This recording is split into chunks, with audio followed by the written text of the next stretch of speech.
إياك أن تخبر أحدا عما يؤلمك، وأن تبوح بما في صدرك عما يوجعك، فليس كل ألم يفهم، وليس كل وجع سيقدر من قبل الذي تحكي له ألمك ووجعك. وحتى وإن كان هذا البوح دواء فاصمت كي لا يحل بك الداء. سيرد عليك كل شخص من منظوره، ولن يفهم أحد سبب اندلاع النار في داخلك. ستعود محملا بالندم على لحظة ضعف وددت لو سمعك فيها أحد.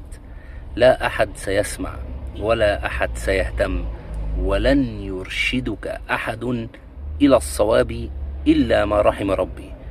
فلا تقترب من أحد وأنت منكسر، ولا تعطيه سرك وأنت ضعيف، مهما على الصراخ في داخلك.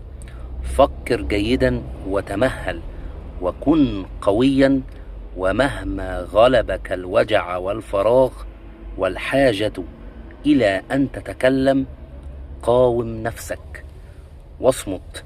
فليس كل وجع يقال، وليس كل إنسان يؤتمن. واجه وجعك وواجه ألمك لوحدك، وتأكد أن الله سبحانه وتعالى يعلم ألمك ووجعك.